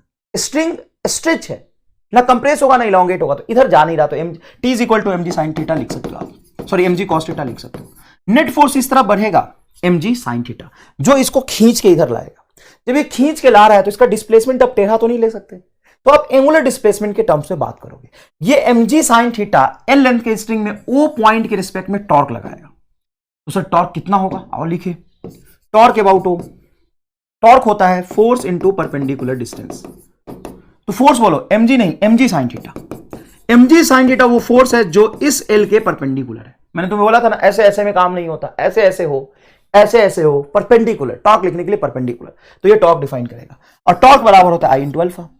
अब ये रहा साहब पॉइंट मास, तो पॉइंट मास का मोमेंट ऑफ इनर्शिया इससे हो जाएगा, लेंथ L, पॉइंट मास है ml स्क्वायर, पॉइंट मास का मोमेंट ऑफ इनर्शिया होता है ml square alpha is equal to mg sin theta into L। साहब L से L स्क्वायर कटेगा, तो यहां पे बची L और m, m से m कटेगा तो अल्फा इज इक्वल टू आ जाएगा g by L sine theta. देख अच्छे से समझ इसको, अल्फा इज इक्वल टू आ गया g बटा एल साइन थीटा। अब ये ऑसिलेशन होगा, हमेशा होगा, 60 डिग्री रखो, 30 डिग्री रखो, 40 डिग्री रखो, ये ऑसिलेशन बदल जाएगा। अभी तक ऑसिलेशन ही मान रहे थे और ये टॉर्क इसको ऑसिलेट कर रहा था, ये ऑसिलेशन बदल जाएगा सिंपल हार्मोनिक मोशन में। इफ थीटा हो जाएगा बड़ा स्मॉल और थीटा स्मॉल हो जाएगा तो साइन थीटा हो जाएगा थीटा, साइन थीटा हो जाएगा थीटा। मैं चाहता तो डायरेक्ट फॉर्मूला लिखता, लेकिन तुम्हें लग रहा होगा कि सर आपने टाइम थोड़ा एक्स्ट्रा ले लिया, सर ये सब जरूरी नहीं है, डेरिवेशन जरूरी नहीं है, सर सीधा सीधा फॉर्मूला बताओ और सवाल कराओ, सीधा फॉर्मूला बताओ सवाल करो, डेरिवेशन क्या जरूरी है, गोली मार दूंगा। तू डिसाइड करेगा, तुम डिसाइड करोगे कि मैं डिसाइड करूंगा क्या जरूरी है, बता। सबसे पहले तो ये बताओ डिसाइड कौन करेगा, तू या मैं? बच्चे कहते सर थ्योरी में कम टाइम दो ना, सवाल कराओ। एकदम गधा है तू, इसीलिए 4 बार घूमता रहेगा। अभी 4 बार मतलब 4 साल तक घूमता रहेगा। मेरी बात सुन, डेरिवेशन कराने से ना फील आता है। किस बात का सर? फील लेके क्या करेंगे, सवाल सॉल्व होना चाहिए। बेटा रामलाल, फील आएगा ना तभी एम स्टार समझ पाओगे और तभी तुम सवाल कर पाओगे। क्या फील आना चाहिए कि कौन इसके ऑसिलेशन का रीजन है, टेंशन है कि एमजी है, और एमजी पूरा है कि एमजी कॉस थीटा है। ये फील आना चाहिए। और इसे फील से आगे बढ़िया सवाल अगर दे जाएगा ना तो डायरेक्ट फॉर्मूला रटा हुआ काम नहीं आएगा, ये फील ही काम आएगा, कंसेप्ट ही काम आएगा। नहीं आया कि नहीं आया? तो आगे अगर अच्छे से चीजों को इंटरप्रेट करना चाहते हो तो derivation is very much necessary. कौन बोला है कि फॉर्मूला से डायरेक्ट सवाल कर लो जाओ, नहीं हो पाएगा कुछ भी, भूल जाओगे कल होके। डायरेक्ट फॉर्मूला से सवाल करोगे तो पहले फील लो, एकदम रामलाल टाइप बातें मत करो। तो alpha is equal to g by l theta. Sir यहाँ पे माइनस नहीं आया, देखो माइनस क्यों नहीं आया, एंटी क्लॉकवाइज डायरेक्शन में थीटा को मेजर करते हैं और टॉर्क इधर, तो थीटा और ये टॉर्क दोनों अपोजिट डायरेक्शन में, इसलिए माइनस आएगा। अब सुनो, ये रहा एंगुलर एक्सीलरेशन।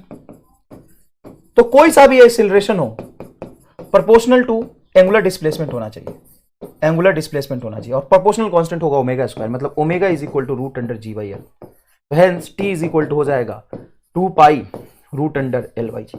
तो बहुत खास बात यहां पे ये आया, भले ही मैंने 5 मिनट एक्स्ट्रा लिया यार, 5 मिनट एक्स्ट्रा लिया, 5 मिनट में तुम नीट क्वालिफाई करके नहीं भाग जाएगा। तो ये फॉर्मूला पढ़ने के साथ ये कैसे ड्राइव हुआ ये फील लेना जरूरी है। अब ये जो टाइम पीरियड आया है t is equal to 2 pi root under L by G, वो मास पे डिपेंड नहीं कर रहा,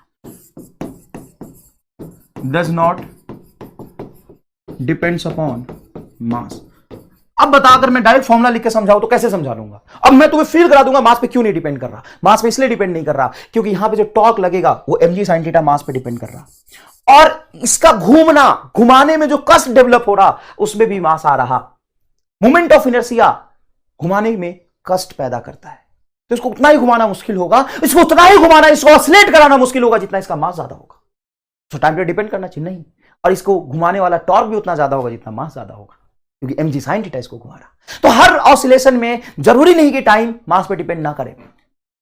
स्प्रिंग मास सिस्टम का जो टाइम पीरियड ऑफ ऑसिलेशन होता है, स्प्रिंग मास सिस्टम का time period of oscillation, time period of oscillation mass पे डिपेंड करता है। लेकिन सिंपल पेंडुलम में मास पे डिपेंड इसलिए नहीं करता क्योंकि ग्रेविटेशनल फोर्स मास पे डिपेंड कर रहा है, तो जो फोर्स इसको एसएसएम कराएगा वो मास पे डिपेंड कर रहा है, और ऑब्जेक्ट जो एसएसएम कर रहा है उसमें भी मास है, कट गया।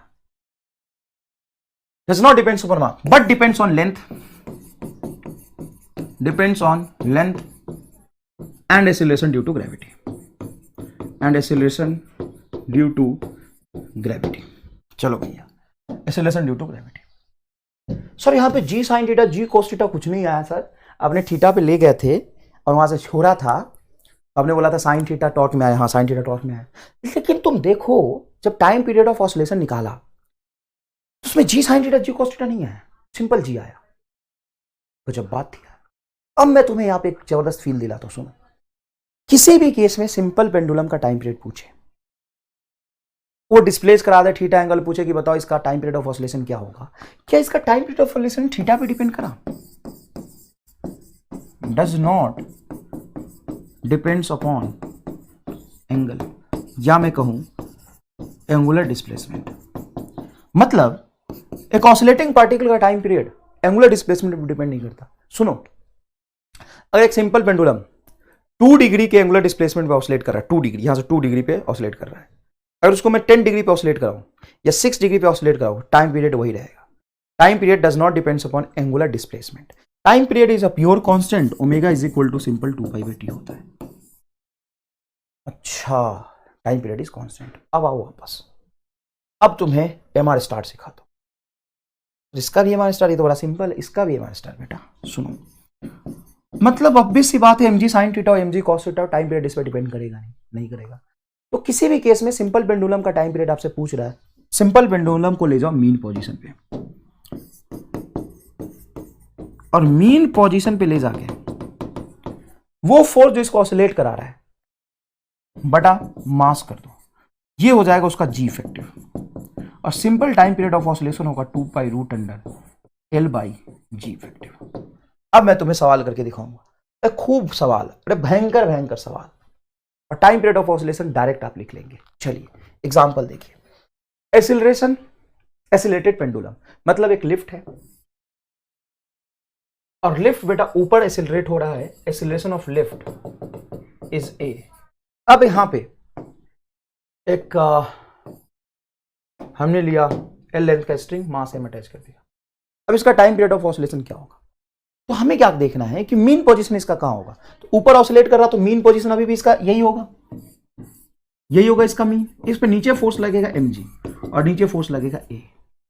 सिंपल पेंडुलम में अगर ये ऑसिलेट नहीं हो रहा, सॉरी ये एसिलेटेड नहीं हो रहा होता, तो टाइम पीरियड में सिंपल आता नीचे mg फोर्स, तो g इफेक्टिव g होता। अब ये हुआ तुम्हारा नेट फोर्स बटा मास, ये तुम्हारा हो जाएगा जी इफेक्टिव। तो जी इफेक्टिव बताओ क्या हो गया, जी प्लस ए। तो सिंपल टाइम पीरियड यहां पे देखो क्या आएगा, T is equal to 2πL/g plus a. Upward accelerated lift में, डाउनवर्ड एसिलेटेड लिफ्ट में क्या होगा, सीडो फोर्स डाउनवर्ड एसिलेशन तो ऊपर लगेगा, तो जी इफेक्टिव आएगा आपका जी माइनस ए। अब हॉरिजॉन्टल डायरेक्शन में अगर एसिलेटेड है लिफ्ट, हॉरिजॉन्टल डायरेक्शन में अगर एसिलेटेड है लिफ्ट, तो इसका मीन पोजीशन कहां होगा बताओ। ये हमने पढ़ा था ना, सीडो फोर्स में रामलाल यहां पे बैठ गया था, तो उसका मीन पोजीशन किसी थीटा एंगल पे होगा पहले से ही, कोई दिक्कत नहीं, मेरी बात सुनना अच्छे से, कोई दिक्कत नहीं, थीटा एंगल पे होगा। चलो थीटा एंगल पे होगा, कोई दिक्कत नहीं। चलो इसका ये मीन पोजीशन होगा, हाँ ठीक है। अब इस पे दो फोर्स लग रहे होंगे, नीचे mg, हाँ नीचे mg लगेगा, और एक ma सीडो फोर्स पीछे लगेगा, ठीक है लगेगा। ये होगा इसका मीन पोजीशन। यहां पे थीटा एंगल पे इक्विलिब्रियम में जैसे अगर कंटेनर आगे एसिलेटेड है, कार्ट आगे एसिलेटेड है, तो मीन पोजीशन यहां पे आके रेस्ट में रहेगा। अब इसका जो नेट एसिलेशन होगा कितना होगा, तो नीचे एसिलेशन जी और इधर एसिलेशन ए, तो नेट एसिलेशन मीन पोजीशन की तरफ ये आएगा, √a² plus g², √a² plus g²। ये हम बाद में बात करेंगे, अभी ये मिटा दो, √a² प्लस g²। तो देखो यहां पे ध्यान से, ये आपका आ गया जी इफेक्टिव, नेट फोर्स बटा मास नेट एसिलेशन। तो यहां पे m और m दोनों पे डिपेंड करता, तो नेट एसिलेशन ये हो गया। तो टाइम पीरियड ऑफ ऑसिलेशन सीधा होता है t is equal to 2π√L/g effective, और जी इफेक्टिव की वैल्यू इसमें रख दो। क्या होगा जी इफेक्टिव, √a² प्लस g²। देखो ये जी इफेक्टिव रखती है, √a² प्लस g², बस कोई खास बात नहीं। आगे देखो, सिंपल पेंडुलम का टाइम पीरियड ये होता है, सही बात है। अगर लेंथ बहुत ज्यादा हो, पेंडुलम का लेंथ बहुत ज्यादा हो, तो उसका टाइम पीरियड ऑफ ऑसिलेशन ये होता है, T is equal to 2π1/g 1/L plus 1/r। आप कहेंगे सर ये तो गलत है डायमेंशनली, नहीं बेटा सही है, चेक करो, चेक करो फटाफट डायमेंशनली सही है कि गलत है। देखो 1t इज इक्वल टू, अब टाइम निकाल के चेक नहीं करना, जब मैं कहता हूं डायमेंशनली चेक करो, तो स्टैंडर्ड फॉर्मेट है, तुम जानते हो T is equal to 2π√L/g, ये टाइम पीरियड आएगा। यहां भी वैसा होना चाहिए। तो देखो T is equal to 2π√1, L है नहीं, नीचे जी है लेकिन नीचे 1/L प्लस 1/r आ रहा है। अच्छा चलो, ये लेंथ बहुत लार्ज था ना, अगर मान लो लेंथ बहुत कम है, where r is radius of earth, radius of earth, length बहुत कम है, उसी की बात हम कर रहे थे यहां पे। तो टाइम पीरियड इसका आना चाहिए T is equal to 2π√L/g। अब देखते हैं, T is equal to 2π√1/L। देख भाई ऊपर लेंथ होना चाहिए, लेकिन जबरदस्ती मैं उसको नीचे ले जाऊंगा, तो डायमेंशनली सही रखने के लिए जस्ट नीचे नहीं जाएगा, 1/, में आएगा 1/ प्लस 1/∞ इंटू जी। तो इन्फाइनाइट कैसे रख दिया, तो आप यही तो कह रहे हो कि लेंथ के कंपेयर में अर्थ का रेडियस बहुत ज्यादा है, बहुत बड़ा है, बहुत बड़ा, तो बहुत बड़े नंबर से भाग दोगे तो इन्फाइनाइट लार्ज होगा। 1/∞ यहाँ पे क्या हो जाएगा बोल 0। तो समझना यहाँ पे T इज इक्वल टू 2π√, ये जैसे ही 0 हुआ तो ये बचेगा जी बाई एल, एल ऊपर चला जाएगा तो एल बाई जी, तो ये आना चाहिए था। बताइए सही है कि नहीं है। और अगर L is infinite, very very greater than radius of earth, infinite, infinite length का सिंपल पेंडुलम है, तो इस बार 1/L 0 हो जाएगा तो आर ऊपर चला जाएगा। एल बहुत बड़ा है तो ये इन्फिनिटी लिखो, तो 1/R बचेगा, ये आर ऊपर चला जाएगा, तो टी इज इक्वल टू आएगा 2 pi root under are by g. ये आएगा सिम पेंडुलम का टाइम पीरियड। इफ आर बराबर एल, ये भी जबरदस्त चीज है, एल बराबर आर, सिंपल पेंडुलम का लेंथ अर्थ के रेडियस के बराबर है, सिंपल पेंडुलम का लेंथ अर्थ के रेडियस के बराबर। तो देखो ये होगा तुम्हारा 1/R प्लस 1/R मतलब 2/R, आर ऊपर चला जाएगा, तो टी इज इक्वल टू बनेगा 2 pi root under are by 2। ये आ जाता है तुम्हारा 84 मिनट के आसपास। समझ में आया कि नहीं है। ये है time period of pendulum whose length is equal to radius of earth, जिसका लेंथ रेडियस ऑफ अर्थ के बराबर है। इसका लेंथ किसके बराबर है? रेडियस ऑफ अर्थ के बराबर है। देखो सारा केस यहां पे बात हो गई। अब सुनना, अगर मैं लेंथ में चेंज करूं तो टाइम पीरियड में परसेंटेज चेंज क्या होता है, तो ये फॉर्मूला होगा। सर कैसे? तो t is proportional to root l है, तो यहां से डेल्टा टी बाई टी करोगे तो ये half delta L by L आ जाएगा। बहुत सिंपल है, बहुत सिंपल है। ये एरर एनालिसिस वाला मेथड लगा देंगे अगर चेंज 5-10% के आसपास है। Time period of simple pendulum is freely falling lift will be, ओहो देखो अब ये time period of a simple pendulum in a freely falling lift. एक सिंपल पेंडुलम है जिसमें m मास का ऑब्जेक्ट हैंग कर दिया, फ्रीली फॉलिंग लिफ्ट है, मतलब ये फ्री फॉल कर रहा है, इसका एक्सेलरेशन a बराबर g है, तो इसका g इफेक्टिव क्या होगा? तो साहब g इफेक्टिव हो जाएगा g माइनस a, क्योंकि नीचे एक्सेलरेट कर रहा है तो सीडो फोर्स कहां लगेगा? ऊपर, और a की वैल्यू कितनी है? g, तो यह आ जाएगा g minus g is equal to 0। तो टाइम पीरियड ऑफ ऑसिलेशन होगा t is equal to 2 pi root under l by 0 and 1/0 is infinite. 1/0 is infinite, इसका टाइम पीरियड होगा इनफाइनाइट। सही बात है, देखो टाइम पीरियड क्या होगा? इनफाइनाइट। क्लियर, समझ आया ये बात? अच्छा, दूसरी बात यहां पे ध्यान से समझना। दूसरी बात सर क्या? दूसरी बात ये कि अगर मैं सैटेलाइट में कोई पेंडुलम लगा दूं, सैटेलाइट में पेंडुलम है, पेंडुलम इज इन सैटेलाइट,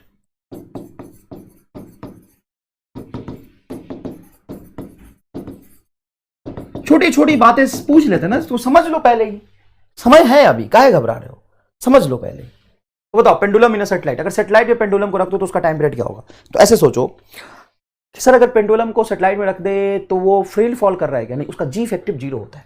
जैसे यहां पे जी इफेक्टिव 0 है, फ्री फॉलिंग लिफ्ट के अंदर आप वेटलेसनेस फील करते हो क्या? वेटलेसनेस फील करते हो क्या? यस। अगर मान लो तुम लिफ्ट में हो और फ्री फॉल कर जाए लिफ्ट, जैसे ये मान लो बॉल रख दिया और अपने हाथ को मैं फ्री फॉल करा दूं, तो इन दोनों के बीच में नॉर्मल खत्म हो जाएगा, ये वेटलेसनेस फील करेगा। तो फ्रीली फॉलिंग चीजें जहां होती है ना, उसका जी इफेक्टिव 0 होता है। सैटेलाइट का भी जी इफेक्टिव 0 होता है, तो इसका टाइम पीरियड क्या हो जाएगा? इनफाइनाइट हो जाएगा, क्योंकि जी इफेक्टिव क्या होता है? 0। तो पूछ ले सवाल तो याद रखिएगा कि फ्री फॉलिंग लिफ्ट हो या सैटेलाइट हो, उसमें टाइम पीरियड इनफाइनाइट होगा। नेक्स्ट देखिए बेटा, मान लीजिए ये इलेक्ट्रिक फील्ड लगाया है, लेकिन मुझे पसंद नहीं है, मैं दूसरा इलेक्ट्रिक फील्ड लगाऊंगा। ये देखो एक है,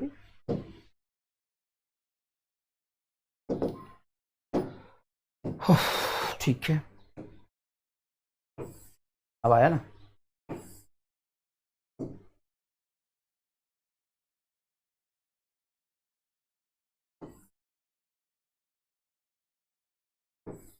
ये देखो बेटा, ये हमने लगाया बेटा इलेक्ट्रिक फील्ड नीचे की तरफ, मेरी मर्जी कहीं भी लगाओ, और यहां पे लगा लिया हमने एक सिंपल पेंडुलम एल लेंथ का, उसका मास है m, चार्ज है q।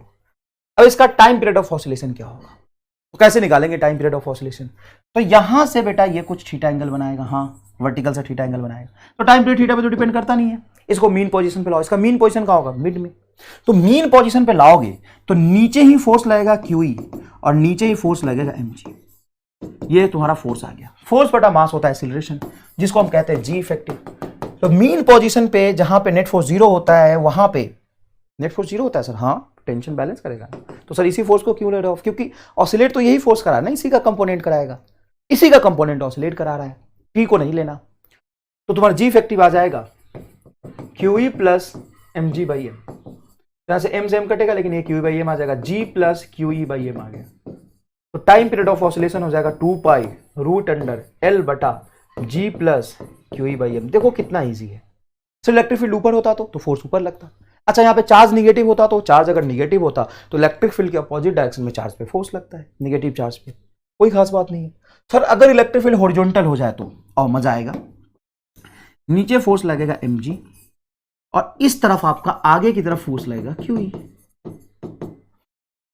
अब यहां पे एक्सेलरेशन अगर मैं इसका देखूं तो इसका नीचे की तरफ एक्सेलरेशन होगा g और आगे की तरफ एक्सेलरेशन होगा फोर्स अपॉन मास ये। तो g इफेक्टिव जो इसका आएगा वो आएगा root under g square plus QE by m का होल स्क्वायर। तो बताओ टाइम पीरियड ऑफ ऑसिलेशन क्या होगा? बहुत सिंपल है sir, 2 pi root under L बटा root under g square plus QE by m का होल स्क्वायर। ये आएगा time period of oscillation. Next देखिए बेटा, सेकेंड पेंडुलम। ये क्या होता है समझिए। Second pendulum is a pendulum whose time period must be 2 second. एक ऐसा पेंडुलम जिसका टाइम पीरियड 2 सेकेंड है। सेकेंड पेंडुलम से बच्चे इसको 1 सेकेंड टाइम पीरियड कभी कभी भूल के कर देते हैं, ऐसा नहीं। सेकेंड पेंडुलम मतलब first second pendulum, second first pendulum second pendulum. Second pendulum का टाइम पीरियड होता है 2 सेकेंड। तो सर इसका लेंथ क्या होगा? तो वही तो निकालना है, 2 pi root under L by g. अपने को पता है ये टाइम पीरियड 2 सेकेंड है, तो 2 is equal to 2 pi root under L by g. 2 से 2 कैंसिल होगा, ये 1 अपॉन पाई यहां आएगा, रूट को उधर ले जाओगे तो स्क्वायर बनेगा, 1 upon pi square is equal to L by जी। तो L इज इक्वल टू बनेगा आपका G by pi square 1 metre. Sir G को पाई स्क्वायर से कैंसिल कर दिया क्या? पाई स्क्वायर की वैल्यू बताओ कितना होता है? 9.8 के आसपास, और G स्क्वायर G भी 9.8। तो length of a pendulum is 1 metre. लेकिन तुमसे इस पे सवाल कैसा पूछेगा सर? ये तो थ्योरेटिकल बात है, कोई सवाल पूछेगा ना।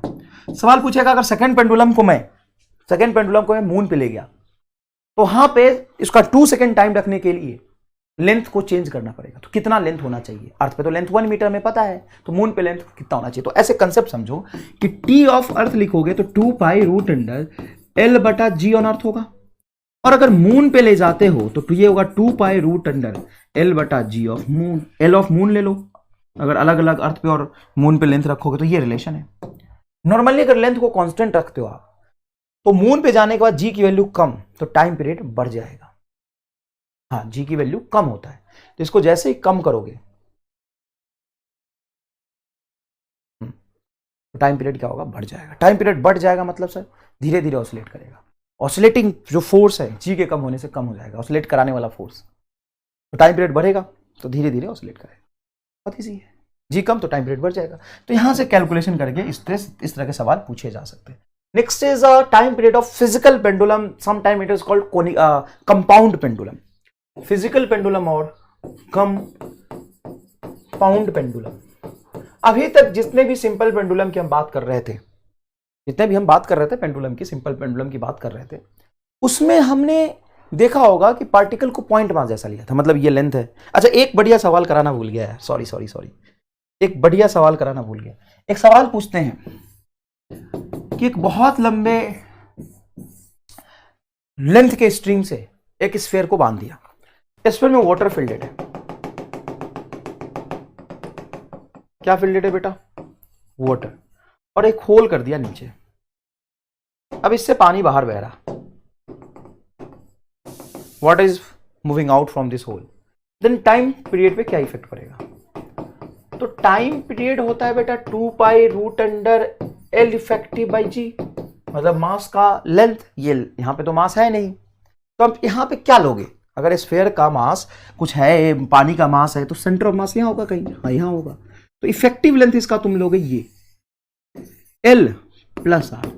यहां से यहां का लेंथ L है, लेकिन मास तो यहां है ना साहब, और लेंथ बहुत बड़ी है। तो ये स्फीयर को आप रिजिड बॉडी भी नहीं मान सकते, पॉइंट मास जैसा मानोगे, क्योंकि लेंथ बहुत बड़ी है। तो ये हो जाएगा तुम्हारा R प्लस L। बहुत ईजी है साहब। अरे मास कहां मानेगा यहां? अब धीरे धीरे इसमें पानी बहेगा, तो थोड़ी देर बाद लेवल ये होगा, थोड़ी देर बाद लेवल ये होगा, थोड़ी देर बाद लेवल ये होगा, और थोड़ी देर बाद खाली हो जाएगा। तो सेंटर ऑफ मास कितना दूर जाता जाएगा, इफेक्टिव लेंथ कितना दूर होगा। तो देखो जैसे ही मास नीचे आ गया तो स्फीयर की वजह से सेंटर ऑफ मास यहां होना चाहिए, लेकिन वाटर लेवल नीचे चला गया तो सेंटर ऑफ मास कहीं थोड़ा सा नीचे शिफ्ट होगा, सेंटर ऑफ मास और नीचे शिफ्ट होगा, सेंटर ऑफ मास और नीचे शिफ्ट होगा, और फिर सेंटर ऑफ मास मीट पे आएगा। तो सेंटर ऑफ मास जैसे जैसे नीचे जाता जाएगा एल इफेक्टिव बढ़ेगा, तो टाइम पीरियड बढ़ेगा और फिर से अचानक से जब पूरा पानी खत्म हो जाएगा तो यहां पे आ जाएगा। Then again it will decrease, फिर से क्या हो जाएगा, कम हो जाएगा। तो जैसे जैसे यहां से पानी लीक करेगा टाइम पीरियड पहले बढ़ेगा और फिर टाइम पीरियड घट जाएगा, फिर टाइम पीरियड क्या हो जाएगा, घट जाएगा। चलो अब कोनिकल पेंडुलम फिजिकल पेंडुलम देखते हैं। फिजिकल पेंडुलम में क्या होता है कि इस पार्टिकल को थोड़ा सा डिस्प्लेस करो वर्टिकल से, ये तुम्हारा पार्टिकल है। अब साहब ये जो पार्टिकल है देखो ये क्या है, रिजिड बॉडी है, बड़ा सा बॉडी है। इसका सेंटर ऑफ मास को मैंने हिंज कर दिया यहां से डी डिस्टेंस से, सेंटर ऑफ मास को डी डिस्टेंस से हिंज कर दिया। यहां पे इसके पॉइंट ऑसिलेट कर रहा है, ग्रेविटेशनल फोर्स जो नीचे लग रहा होगा mg वो इधर लग रहा होगा इस तरफ, ठीक है ना। अब सेंटर ऑफ मास पे तो फोर्स लगेगा, कहां फोर्स लगेगा, और सेंटर ऑफ मास पे, तो mg का एक कंपोनेंट आएगा mg sin थीटा। अब यहां पे जो टॉर्क लगाएगा वो लगाएगा आपका mg sin थीटा। तो टॉर्क होगा कितना, तो ये होगा d mg sin थीटा, और d को तुम लिख सकते हो I अल्फा is equal to mg d mg to थीटा, ठीक है सर। अब I को नीचे ले आओ, तो अल्फा इज इक्वल टू होगा ओमेगा स्क्वायर इंटू थीटा, तो omega square is equal to हो जाएगा आपका, ओमेगा इज इक्वल टू हो जाएगा root under d m g by I.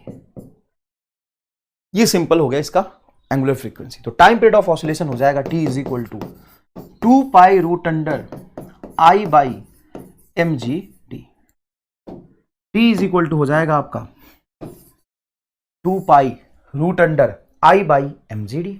ये हो गया टाइम पीरियड ऑफ ऑसिलेशन। यहां पे टर्म्स आपको याद रखना है, एम ए मास, आई है मोमेंट ऑफ इनर्शिया किसके अबाउट, ओ के अबाउट, जहां के अबाउट टॉर्क लगाया था आपने ओ के अबाउट, और डी है आपका हिंज पॉइंट से distance between centre of mass to hinge point O. बाकी आप एम तो जानते हैं मास है। अब इस पे सवाल पूछे जाते हैं साहब कैसे, तो एक देखिए, effective length of a simple pendulum is equal to radius of earth, then time period will be, अच्छा ये तो दूसरा सवाल हो गया। Effective length is equal to radius of earth, effective length is equal to radius of earth, तो T is equal to होता है 2 पाई। मैं फॉर्मूला एक बार और याद कराने की कोशिश कर रहा हूं, हालांकि ये सवाल मैं करा चुका हूं। ये होगा 1/1/L प्लस 1/R इंटू जी। जब इसको आप ऐड करेंगे तो 2/R हो जाएगा, 2 यहीं रहेगा, R ऊपर चला जाएगा, ये आंसर आ जाएगा। नेक्स्ट देखिए,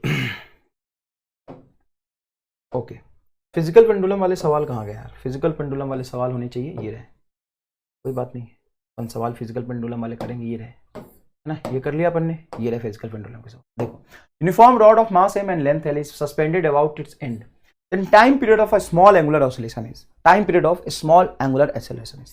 तो देखिएगा ध्यान से, ये m मास और l लेंथ का रॉड है, इसको यहाँ पे थीटा एंगल पे डिस्प्लेस करके छोड़ दिया।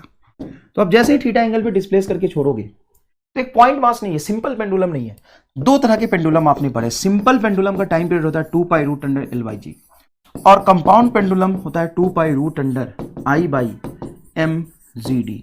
अब यहाँ पे वैल्यू इसके करस्पॉन्डिंग पुट करेंगे अपन, तो 2 पाई एज इट इज रहेगा, I की वैल्यू बोलो तो ये हो जाएगा ml स्क्वायर बाई 3। सर क्यों, इसका मास m है, लेंथ l है, तो साहब ये होगा ml स्क्वायर बाई 3, ठीक है sir, ml square by 3 into mass m, अरे भाई मोमेंट ऑफ इनर्शिया रॉड का एक एंड से ml स्क्वायर बाई 3 होता है, m g, सेंटर ऑफ मास इसकी डिस्टेंस कितनी हो जाएगी, l बाई 2। अब यहां पे जब सॉल्व करेंगे आप तो m से m कटेगा, l स्क्वायर से l स्क्वायर कटा तो l बचा, 2 ऊपर चला जाएगा, तो ये होगा आपका 2l by 3g। That is the correct answer, root under 2 pi 2l by 3g। तो कहां है, ये रहा, t is equal to 2 pi root under 2l by 3g, ये आपका आंसर आएगा। समझ में आया। नेक्स्ट देखिए, uniform disc of mass m and radius r, एक डिस्क है,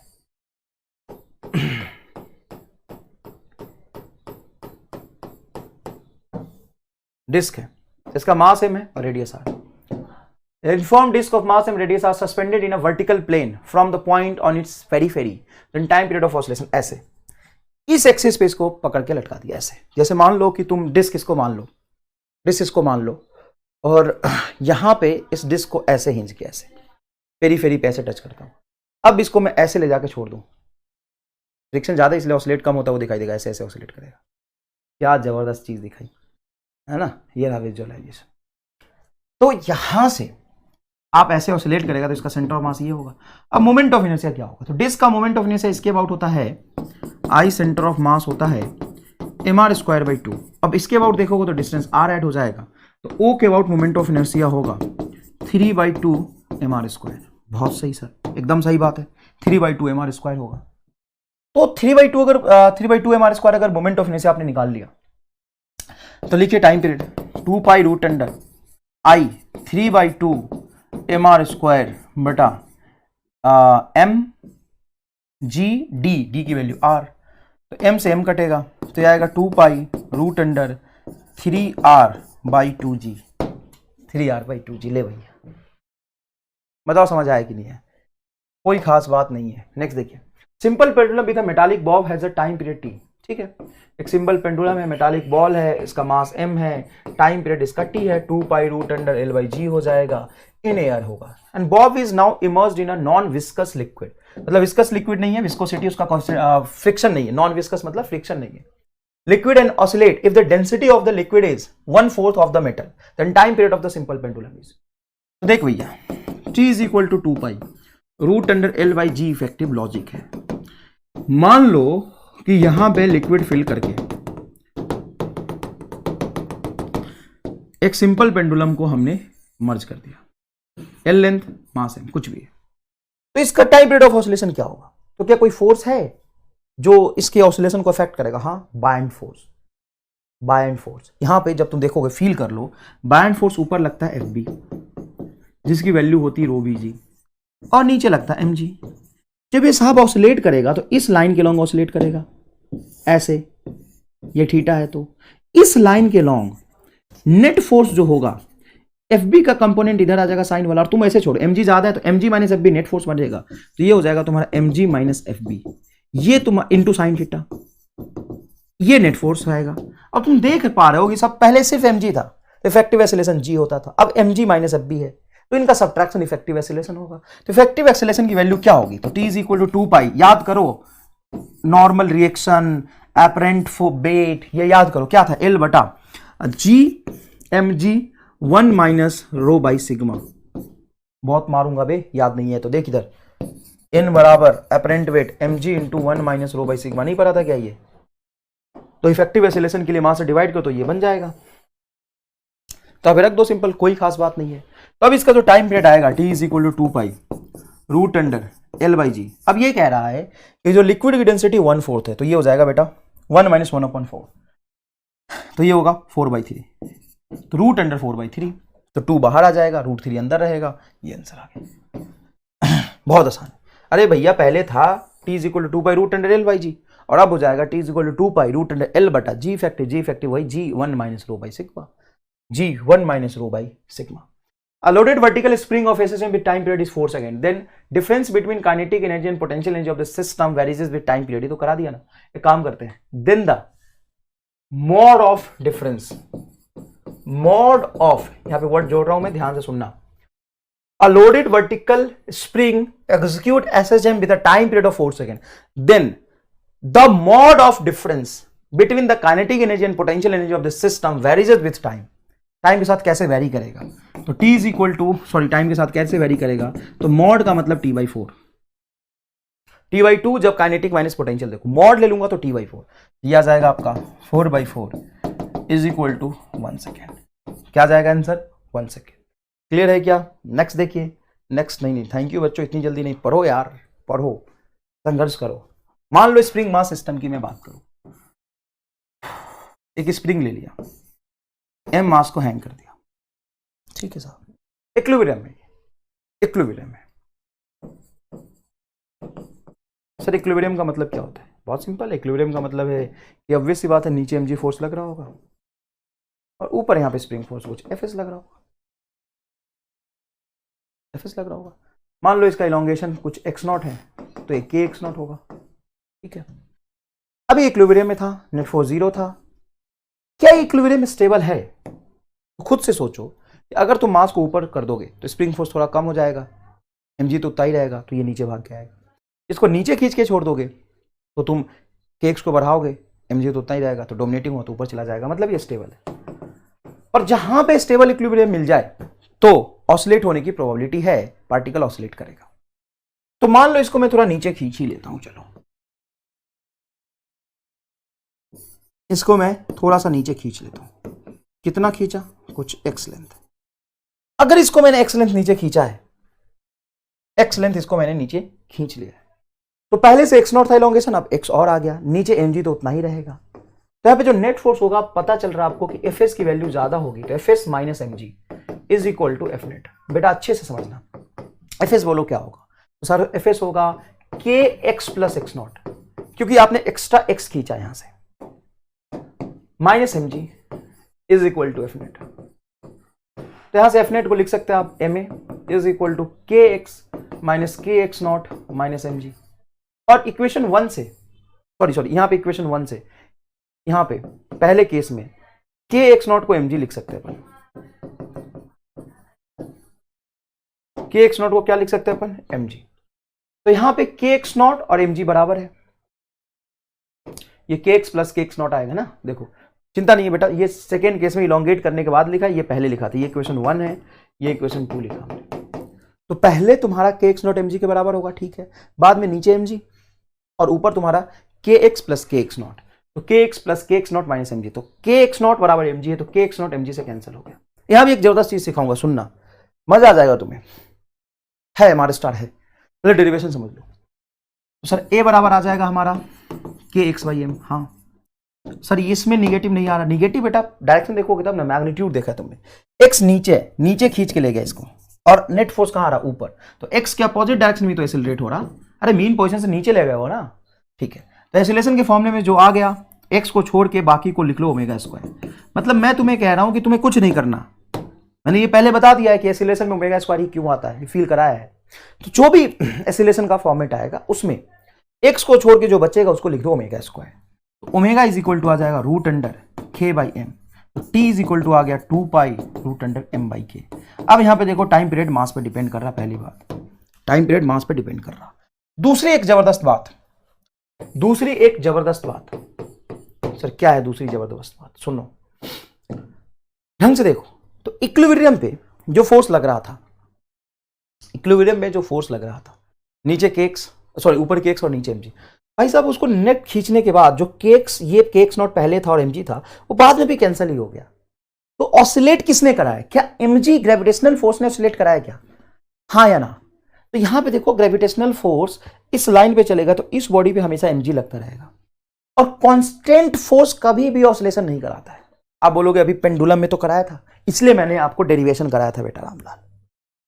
और ये फील लेना बहुत जरूरी है, क्योंकि अच्छे सवाल कराऊंगा ना, बच्चा लेट जाता है, एकदम लेटना नहीं है तुम्हें। देखो यहां पे अगर मैं इसको ऊपर ले जाऊं तो अभी भी mg नीचे लग रहा, और नीचे लाऊं खींच के तो भी mg लग रहा। कांस्टेंट इन नेचर का फोर्स कभी ऑसिलेशन करा ही नहीं सकता, क्योंकि ऑसिलेशन के लिए फोर्स चाहिए -x के प्रोपोर्शनल। ऑसिलेशन के लिए फोर्स चाहिए -x के प्रोपोर्शनल। कांस्टेंट ऑसिलेशन साहब, और कांस्टेंट फोर्स कभी ऑसिलेशन नहीं कराता। तो mg कैसे कराया था पेंडुलम में? तो देखो पेंडुलम क्या होता था, इसको थीटा एंगल पे ले गया, तो mg का एक कंपोनेंट वैरी कर रहा था, देखो अगर मैं यहां से इस एंगल पे रखता हूं तो एंगल थीटा पे इधर आएगा बेटा mg sin थीटा, और जितना ज्यादा इसको लेते जाऊंगा तो mg का कंपोनेंट उतना कम बढ़ता जाएगा ना भाई, mg का कंपोनेंट बढ़ता जा रहा है, थीटा पे डिपेंड कर रहा है, थीटा ही तो एंगुलर डिस्प्लेसमेंट है।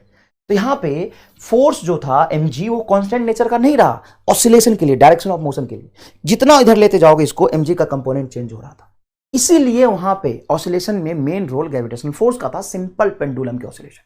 स्प्रिंग मास के ऑसिलेशन में mg का कोई रोल नहीं है।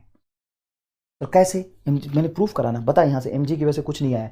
तुम्हारा एक डायरेक्ट फील दिला दो इसका डेरिवेशन का। सुन, इक्विलिब्रियम की इक्वेशन मत लिखना, पूरी दुनिया में पूरी किताबों में कोई भी तरह का ऑसिलेशन हो पहले इक्विलिब्रियम की इक्वेशन लिखते हैं, हमें नहीं लिखना, क्योंकि इक्विलिब्रियम में जो फोर्स आएगा ना, बाद वाले फोर्स में से ये तुम्हारा mg kx नॉट से कटेगा। देखो तो kx नॉट से mg कटेगा, तो जो हमें कटेगा और हर बार कटेगा और कटता रहेगा, हमारा भी कटता रहा हमेशा। हाँ, तो इक्विलिब्रियम पे जो फोर्स बैलेंस हो रहा था खींचने के बाद उसका टर्म उसमें आएगा और कटेगा, कटा है, कटा था और कटता रहेगा।